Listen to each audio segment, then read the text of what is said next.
안녕하세요. 반갑습니다. 예배 신학을 편안하고 쉽게 산책하며 함께 나눌 자연교회 이준하 목사입니다. 지난주에는 성례전 첫 번째 세례 코스를 산책하면서 성례전에 대한 기본적인 개념 이해와 세례 성례전의 의미를 살펴보면서 성례전이 어떻게 제정되었고 어떤 신학적인 의미를 가지고 지금까지 시행되어져 왔는지, 또한 세례 성례전은 어떤 의미로 시행되어졌으며 참여하는 우리가 어떻게 참여해야 하는지에 대해서 알아보았습니다. 오늘은 여섯 번째 산책 시간인데요. 오늘 산책 코스는 성례전 두 번째 성찬입니다. 오늘 산책할 내용을 통해서 성찬이 어떻게 시작되어 지금까지 유지되었는지에 대한 역사적인 맥락과 신학적인 의미들, 그리고 성찬을 할 때의 우리의 자세에 대해서 다시 살펴보려고 합니다. 이번 시간을 통해서 성찬에 대해 알게 되는 것뿐만 아니라 우리가 하게 될 성찬이 더욱 기대되고 큰 소망 중에 은혜로 참여하게 되기를 바라겠습니다. 초대교회 당시에는 세례를 받고서 그리스도인이 된 사람은 누구나 이 성찬 성례전에 의무적이면서도 특권적인 자격으로 참여할 수 있었습니다. 이 성찬을 통해서 그리스도의 공동체인 교회는 지금까지 들었던 하나님의 말씀을 눈으로 보고 직접 참여할 수 있는 하나님의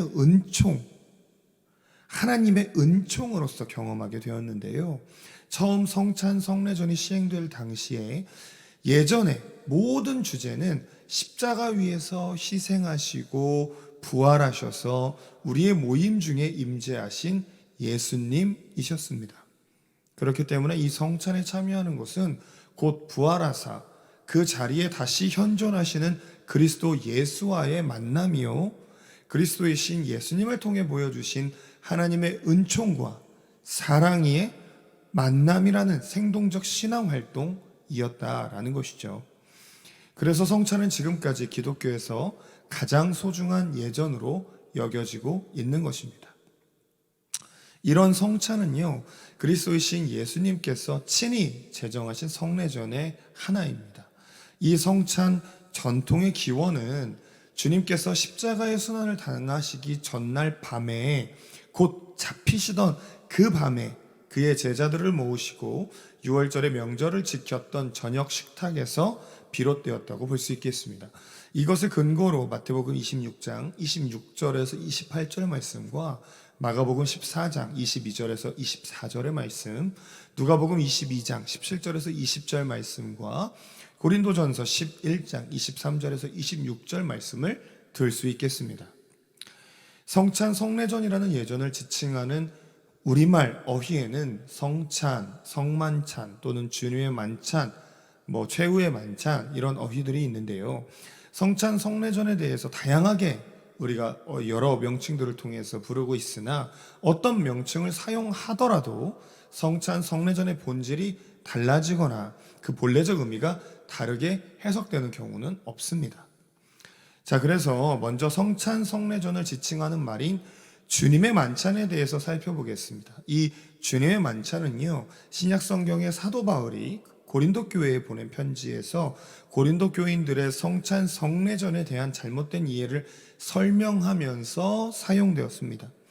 여기에서 바울은 고린도 교회의 교인 자신들이 손수 가져와서 먹고 마시는 음식과 주님의 성찬 성례전은 근본적으로 차이가 있음을 말해주면서 주님의 만찬은 단순한 음식을 가리키는 것이 아니라 주님께서 잡히시던 날 밤 제자들과 가진 식탁에서 제정해 주셨던 성례전 사건을 일컫는다고 가르쳐주면서 사용하였습니다. 그래서 이 말은 그 당시로부터 지금까지 이 명칭으로서 사용되고 있기도 하는 것입니다. 다음으로 성찬 성례전을 지칭하는 말인 우리 성찬에 대해서 살펴보겠습니다. 이 명칭은요, 성찬 성례전의 본질적인 면을 일컫는 것으로서 성찬 성례전을 통해서 주님과 참여자들이, 그리고 참여자들 스스로가 하나의 공동체를 형성해 가는 것을 의미합니다. 성찬을 지칭하는 영어 커뮤니온은요, 참여하는 무리들이 정신적 또는 물질적으로 공동의 생활을 영위해 가는 것을 뜻하는데요, 이것은 영어에서 말하는 단순한 친교의 개념을 넘어서서 주님과 하나가 되고 형제 자매가 하나 되어 서로 생명을 함께 하면서 같이 삶을 살아가는 기독교 공동체의 구심점으로서의 성찬 성례전을 뜻한다라고 볼 수 있겠습니다. 그래서 이 명칭 또한 현대에까지 계속적으로 사용되고 있습니다. 마지막으로 성찬 성례전을 지칭하는 말인 최후의 만찬을 살펴보겠습니다. 최후의 만찬이란 유월절 만찬과 같은 의미로서 예수님께서 제자들과 마지막 가지셨던 만찬 자체를 가리키는 것입니다. 그래서 최후의 만찬이라는 명칭은요, 예수님께서 잡히시던 밤에 있었던 마지막 그 만찬, 제자들과 함께 식사를 마지막으로 하셨던 바로 그 만찬을 가리킨다라고 볼 수 있겠습니다. 지금까지 성찬 성례전에 대한 명칭들을 살펴보았습니다. 다음으로 성찬 성례전의 신학적인 의미들에 대해서 좀 알아보겠습니다. 초대교회부터 성찬 성례전은요, 단순한 기념의 연속으로만 계속해온 것은 아니었습니다. 성찬 성례전에서 가장 중요한 의미가 부여된 것은 역시 그리스도의 살과 피를 나누는 동일한 경험과 그러한 삶을 다짐하는 그리스도의 몸 안에서의 공동체성이었습니다. 이를 통해 초대교회 교인들은 성물이란 성령님의 역사에 의해서 자신들에게 그리스도의 몸과 피로 변화되는 것이라고 믿게 되었으며, 이로 인해서 성물을 받아먹는 성도에게는 강력한 신앙의 발로가 되었습니다. 그러나 시간이 지나면서 성물이 신의 일부분으로서 자기 속에서 변한다라고 하는 의미가 미신적으로 사용되기 시작했고요. 점점 성례전은 퇴색하여 본래 의미를 상실하게 되었습니다. 이 문제는 초대 기독교가 박해가 심해질 때 더욱 심각해지다가 콘스탄틴 대제가 황제로 즉위하면서 기독교가 국교화될 때 성례전의 의미를 회복하자라고 하는 주장이 제기되었고, 이때 교회 예정과 성례들이 질서와 틀을 갖춰서 나름대로 이렇게 시작되기 시작했다, 이렇게 볼 수 있겠습니다. 또한 이때부터 본격적으로 성례에 신학적인 의미가 부여되기 시작했는데요, 그 첫 번째 의미로서는 예수님의 희생 제사의 재현으로서의 성찬이었고요, 그 두 번째로는 그리스도의 사실적 임재의 성찬이었습니다. 그러니까 예수 그리스도가 희생하신 것을, 우리를 위해 십자가를 대신 지신 그 희생의 제사를 재현하는 것으로서 성찬의 자리를 가지면서, 동시에 그 그리스도께서 부활하사 이 자리에 이 성물들을 나누면서 함께 임재하사 같이 하신다라고 하는 의미가 있었다라는 것이죠.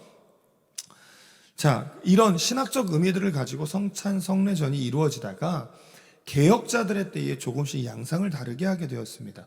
성찬 성례전은 초기 기독교와 마찬가지로 개혁가들에게도 지대한 관심의 대상이었습니다. 성찬 성례전에 대한 신학적 내용은 초대 교회와 특별한 차이는 없었지만 자신들의 특유한 입장과 신학에 따라 조명하는 곳을 달리하면서 약간씩 다른 의미로서 양상을 나타나게 되었는데요. 먼저 성체 공존론이라는 개념이 있었습니다. 루터교 같은 보수적인 공동체들이 주장하였던 나름대로의 주장인데요. 이 공동체는 초대교회의 의미를 퇴색하지 않고 거의 그대로 이어서 지켰는데, 성찬 성례전 제단 위의 성물은 단순한 그리스도이신 예수님의 은총의 음식일 뿐 아니라 육안으로 볼 수 없는 예수님의 몸과 피가 눈에 보이는 성물 안에 존재한다라고 해석하였습니다. 그러면서 죄의 용서와 생명과 구원이 이 성례전을 통해 주어진다는 것을 강조하였죠. 중요한 것은 성물을 먹고 마시는 행위에서 용서가 이루어진다는 것이 아니고 그와 동시에 나타나는 하나님의 말씀의 능력으로서 죄의 용서가 이루어진다라고 생각했습니다. 다음으로는 기념설이라는 게 있었습니다. 쯔빙글리 공동체에서 주장하였던 내용이었는데요. 이 공동체는 성찬을 누구나 참여할 수 있도록 제도를 개선하면서 성찬의 신비 요소들을 다 제거해 버렸습니다. 그래서 누구에게도 어떠한 부담이 되지 않는 성찬으로 만들었습니다. 이와 같은 쯔빙글리 공동체는 그리스도의 피와 살을 기념하는 것, 그 이상으로 의미가 부여되는 것을 철저하게 거부하였는데요. 그 대신 성찬을 통해 희생당하신 예수님을 기억하고 성도들의 구속신앙을 견고케 하며 믿음의 공동체원이라는 자기 정체성을 분명히 하고 순종의 태도를 갖게 하는 것에 성찬에 중점을 두었습니다. 마지막으로 영적 임재설이 있습니다. 이것은 칼빈이 쯔빙글리의 이론을 발전시킨 내용인데요. 성찬 성례전의 현장의 말씀과 성령의 사역을 통해 예수님께서 임재하시고 그 사실을 경험하는 예전으로서 성찬 성례전이 진행되어져야 한다라고 주장하였습니다. 그래서 칼빈은 성물이라는 눈에 보이는 표시만으로는 하나님의 약속이 충분히 전달되지 못하므로 그 약속을 선포하고 해석하고 적용시켜주는 말씀의 증거가 필수적으로 수반되어야 한다고 이야기했습니다. 동시에 하나님과 인간 사이에 형성된 언약에 대한 선이해가 요구되어진다고 주장하면서 이 선이해를 위해서 노력을 하였습니다. 이처럼 다양한 주장들이 개혁자들을 통해서 이루어졌는데요. 이 주장들은 각기 교단화되면서 현대까지 이어지게 되었고요. 현재 여러 교단들도 이와 같은 역사적 또는 신학적 맥락에서 지속적으로 성찬을 시행하고 있습니다. 그래도 본질적 의미와 집례 과정은 모든 교단들이 공감하게 되었습니다. 그 공감의 내용은 이랬습니다. 성례전의 참된 의미는 성찬 성례전을 제정하신 주님의 말씀과 행위에서 이것을 무슨 뜻으로 어떻게 주셨는지를 깨닫는 데 있고, 나아가 제자들의 행위를 통해 성찬에 참여한 사람들이 성찬에서 무엇을 어떻게 받았으며 지금까지 이어지고 있는지에 대해서 알아야 한다라는 것이었습니다. 그래서 의식적인 표준을 만들게 되었고 성찬 집례 시에 공통으로 이것을 사용하기 시작했습니다.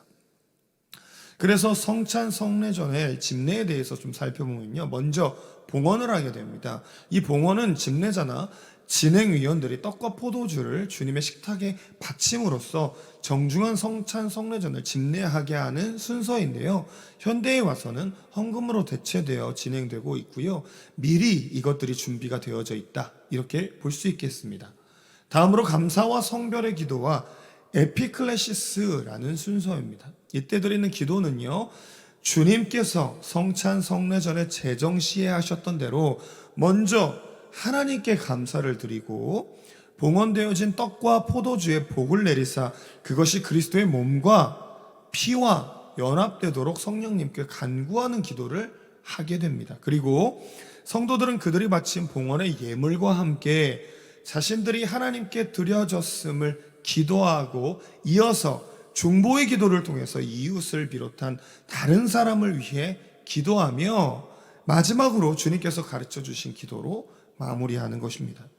에피클레시스라는 성령님의 임재를 청원하는 기도로 성물이 단순한 떡과 잔이 아니라 성령님이 임재하셔서 주님의 살과 보혈의 의미로 참여자들에게 심어주기를 원하는 기도, 이것이 바로 에피클레시스라고 볼 수 있겠습니다. 다음으로 성례전의 말씀이 선포되어집니다. 성례전의 말씀은 주님이 성례전을 제정하시면서 남겨놓으신 말씀을 그대로 선포하고 때로는 해석과 적용을 해주는 부분이라고 볼 수 있겠습니다. 단순한 말씀의 선포와 짤막한 해석, 그리고 그리스도의 몸과 피에 감사하면서 거리낌이 되지 않는 삶을 지속할 것을 그 자리에 참석하고 있는 수찬자들에게 간단하게 전달하는 것으로 끝맺는 시간이라고 볼 수 있겠습니다. 다음으로 성체 분할과 분병, 분잔입니다. 성체 분할이라는 것은요, 떡을 떼는 것과 잔을 드는 성례전 행위를 일컫는 말입니다. 주님께서 떡을 떼시고 잔을 들고 제정의 말씀을 하신 것을 그대로 집례를 하는 집례자가 딱 따라하는 것이죠. 그래서 집례자가 빵이나 떡 준비되어져 있는 떡을 떼는 행동을 하고 잔을 들어 축사하시는 예수님의 그 모습을 똑같이 따라하는 것을 여러분 성찬을 하시면서 보실 수 있겠는데, 그게 바로 이 성체 분할이라고 보면 되겠습니다. 이후에는 집례자가 분잔위원들과 함께 떡과 잔을 먼저 나누고 회중들이 나눌 수 있도록 하는 순서가 진행됩니다. 마지막으로 성찬 성례전을 위해 준비를 한번 살펴보도록 하겠는데요. 먼저는 집례자가 성찬 진행에 대해 준비해야 하고요. 다음으로는 분잔위원들과 성물이 준비되어야 하겠습니다. 마지막으로 성찬의 순서에 대해서 준비가 되면 되겠습니다. 자, 이렇게 해서 성찬 성례전에 대해서 한번 저희가 쭉 살펴보았습니다. 성찬 성례전까지 살펴봄으로써 세례 성례전과 성찬 성례전 모두 저희가 이제 살펴보게 되었는데요.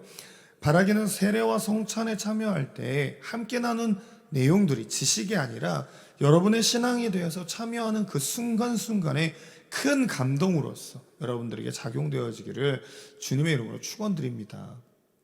특별히 세례라고 하는 것을 통해서 여러분들이 주님의 백성이라고 하는 분명한 아이덴티피케이션, 그러니까 정체성을 갖는 것뿐만 아니라 그 정체성을 갖게 되는 특별함을 통하여서 참여하게 되는 이 성찬, 그래서 이 성찬의 성물을 나눔으로써 예수 그리스도의 그 순환에 대해서, 그 고난에 대해서, 그 희생에 대해서 다시 한번 제사를 드리는 것뿐만 아니라 그 살과 피가 나에게 전달되어져서 나라고 하는 사람이 오늘 이 자리에서 구원을 다시 한번 성취하였구나라고 하는 그 은혜의 사건들이 그냥 지식적으로만 알아지는 것이 아니라 그것을 참여하는 순간순간마다 나에게 깊은 감동이 되어져서 내 신앙 안에서 새로운 울림으로써 여러분들에게 작용되어져 그 모든 것에 참여할 때마다 새로운 은혜, 신선한 은혜가 여러분들에게 있기를 주님의 이름으로 축원드리겠습니다. 저는 다음 주 이 시간에 마지막 순서인 교회력 코스로 다시 찾아뵙도록 하겠습니다. 다시 뵐 때까지 하나님의 보호하심 속에 안전하게 살아가시고 웃을림 많은 인생 속에서 행복하시기를 바라겠습니다. 다음 주에 뵙겠습니다. 감사합니다.